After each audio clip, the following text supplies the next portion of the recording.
संभल के सीईओ के बयान पर सवाल। ईरान पर संभल के सीईओ ने दी थी वार्निंग। नमाजियों को संभल के सीईओ ने दी थी धमकी।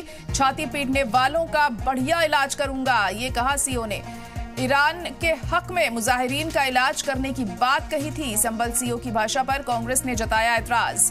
तो बड़ी और अहम खबर इस वक्त आपको बता रहे हैं कि संभल सीईओ का ये मुतनाज़ा बयान सामने आया था और इनकी तरफ से कहा गया था कि छाती पीटने वालों का बढ़िया इलाज करूंगा। ईरान के हक में मुजाहिरीन का इलाज करने की बात कही गई थी संभल के सीईओ के जरिए और इस भाषा पर कांग्रेस ने ऐतराज जताया है। तो ईरान पर संभल के सीईओ का मुतनाज़ा बयान सामने आया और उनका कहना है छाती पीटने वालों का बढ़िया इलाज किया जाएगा।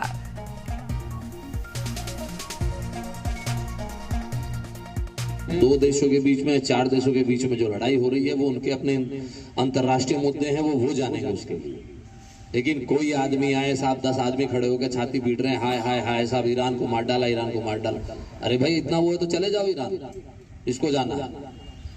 लेकिन ये चीजें बिल्कुल हम बर्दाश्त यहाँ नहीं करेंगे कि हमारे यहाँ आके कोई भी आदमी अपने देश में आके यहाँ कोई फिजा बिगाड़े। किसी दूसरे दो देशों के बीच में झगड़ा हो रहा है और उस झगड़े का अगर हमारे देश में कानून व्यवस्था पर कोई असर पड़ेगा तो हम फिर इलाज करेंगे बहुत बढ़िया वाला।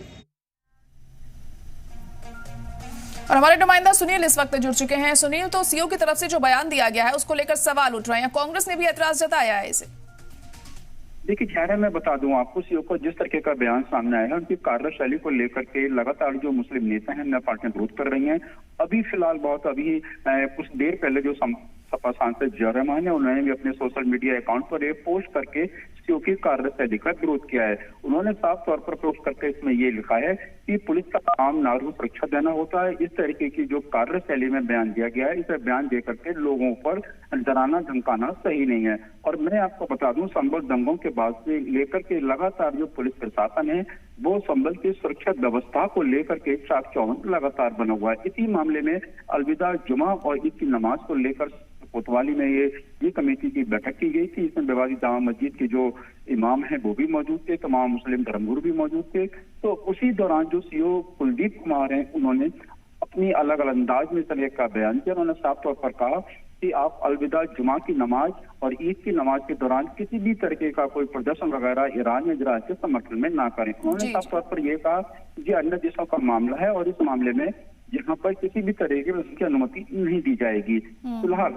इस बयान को लेकर लगातार जो मुस्लिम नेता हैं विरोध कर रहे हैं। हम आपको बताते हैं इससे पहले भी यहाँ पर कुछ अधिकारी थे, सीईओ अनुज चौधरी थे, उनका एक बयान सामने आया था जिसको लेकर विरोध हुआ था। फिलहाल सीईओ कुलदीप कुमार जो है अपने बयान को लेकर चर्चा में है और इनके इस बयान को लेकर के जो उनका अंदाज था बयान देने का, सब तेवर दिखाए थे, उसका विरोध हो रहा है। साफ तौर पर कहा है पुलिस जो है जनता के हित के लिए है और उनको इस तरह का बयान नहीं देना चाहिए। बिल्कुल, बहुत शुक्रिया सुनील सारी जानकारी के लिए।